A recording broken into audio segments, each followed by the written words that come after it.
Okay, so to answer the question real quick about what to do if I try and add an edge that already exists, I will tell you I'm not going to test for that, so you can do whatever you want. But it does need to return true or false if the edge was added. I'll let you think about what cases that could be where it would return false. But the other thing we need to talk about is Prim's algorithm. And where were we on that? Here we are. Prim's algorithm. Okay. Last algorithm we'll go ahead and practice for graphs in this course is minimum spanning tree. So this has different examples. The one that book puts through is, let's say a company needs to shut down a maximum number of connections and still be able to fly from one city to another. So you want to be able to fly from any city to another, but shut down as many things as you can.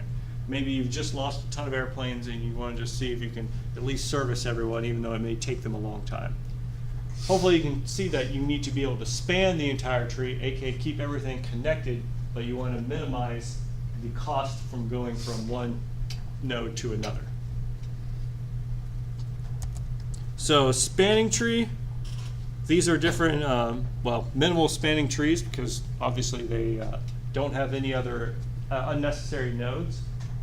Notice that there is only one path from any one node to another.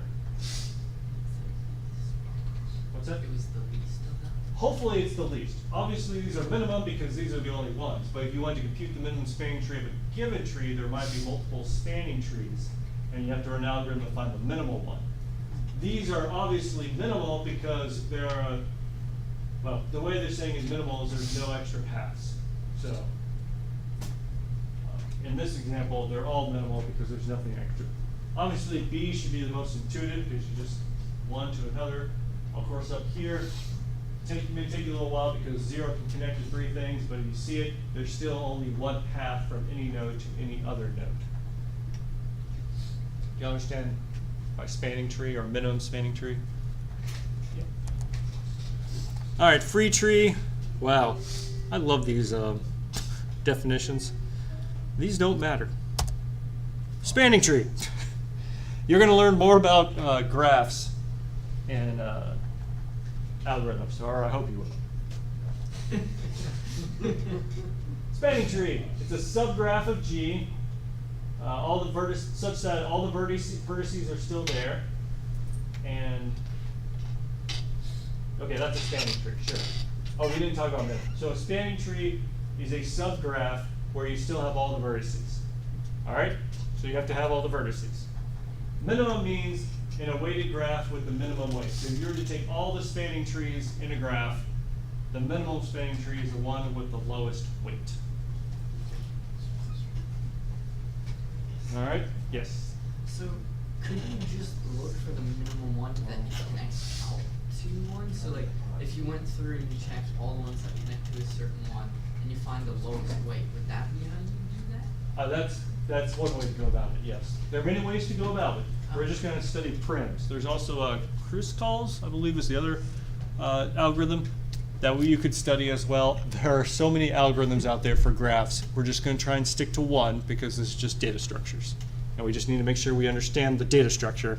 Not the algorithms, that's algorithms. All right, so yeah, there's Kruskal's, but we're going to use prims, which is probably similar to what you're thinking, is we're going to build a tree iteratively by adding edges until a minimum spanning tree is obtained. Start with some vertex and find the minimal edge, add it, and then find the next minimal edge, add it. So it's similar to what you were thinking. I think that is the more intuitive way to go about it. All right, so here's a graph, or a graph. Is this a minimum spanning tree? No. Now, is it a spanning tree? Yes, because it has all the nodes originally, but it's not minimal because you could still remove some weights and still be able to go from one to another. Yeah. Also, keep in mind that this is an undirected graph, which means there are edges, 2 edges between 1 and 4 that go both directions. The weight is 2. To keep minimum spanning tree simple, we're just going to assume everything's undirected. All right, so there's 2 edges between each node.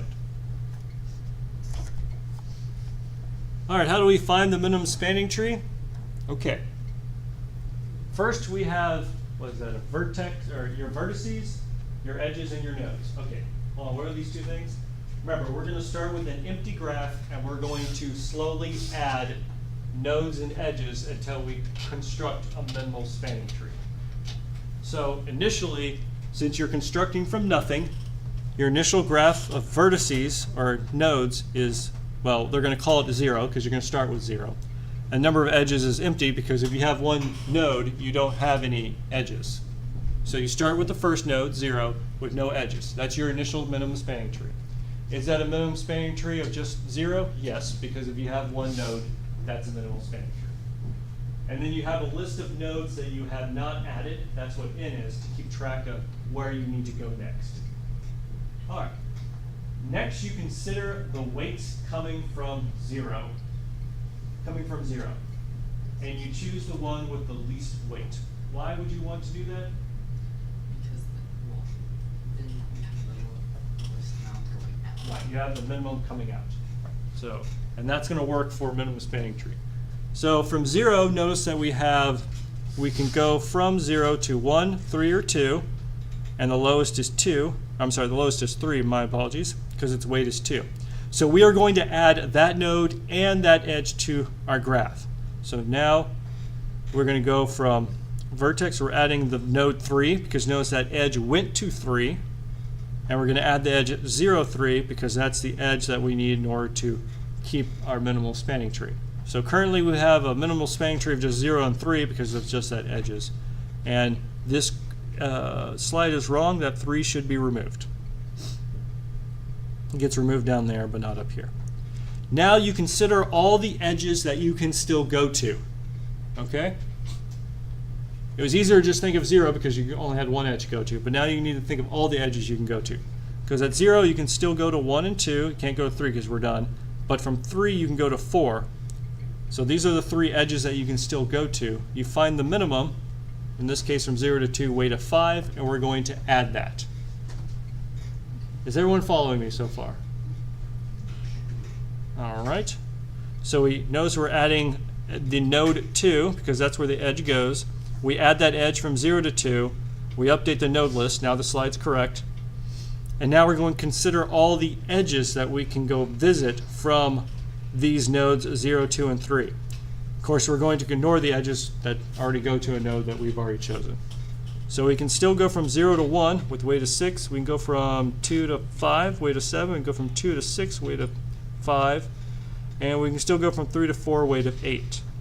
Of those edges, 2 to 6 is the least because its weight is 5. So we're going to add 6 to our vertices, and we're going to add the edge 2, 6 to our list of edges. And what we have left is 1, 4, and 5. Everyone with me so far? So what happens next? Next we check again, and now 4 from 6 to 1 is The least of all the edges that we can visit, correct. So we're going, what are we going to add to our list of vertices? 1 And what are we going to add to our edge? from 6 to 1. 6 to 1. All right, correct.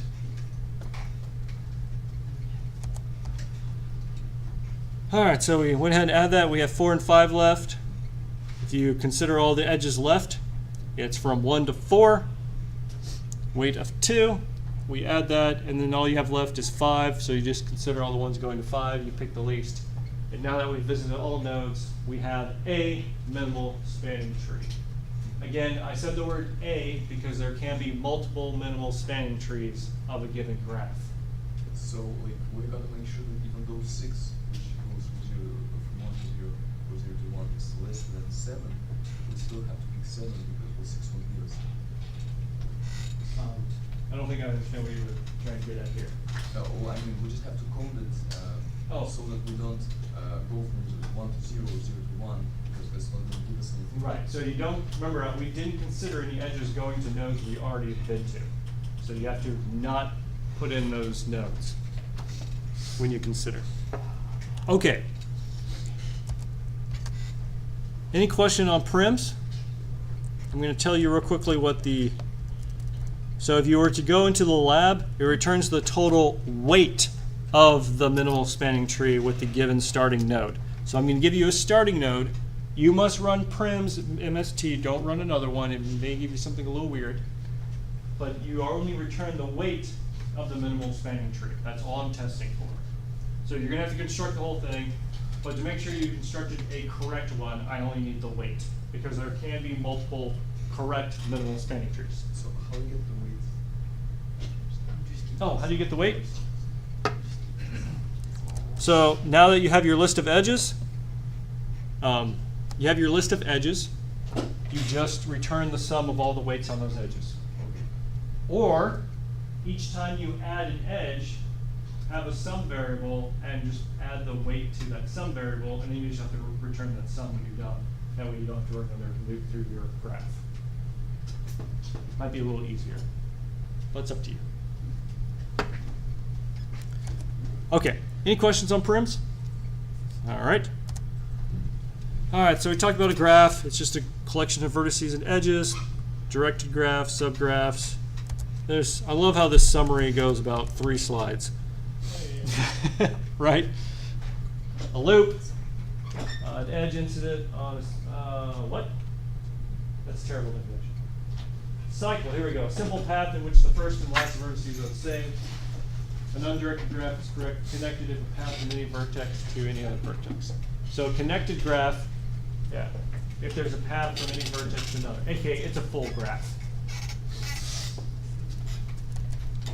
We did shortest path, we did minimal spanning tree. All right, let's go ahead and I think y'all have enough information to get started on your lab. And I think that's going to conclude it actually for graphs. Do you have any questions? Ooh, right on time. All right, so on Thursday, we're going to add an yes? I'm sorry? It should be the 23rd or 4th. It's one of those 2 dates. What is the date? For the final? Oh, the old one that you just talked about. The project. Yeah, project 4. When is our final? When is it? Yeah. That's a great question. I have no idea. Oh, yeah, cool. I think it's on Okay, oh, all right, great. So we got time. So we're going to have another lab and then a review. So yeah, we get to finish a little early. Sweet. Sad. Alright. Any other questions? All right. Well, that's all for today. I'll stay here for lab time and then I'll see you on Thursday.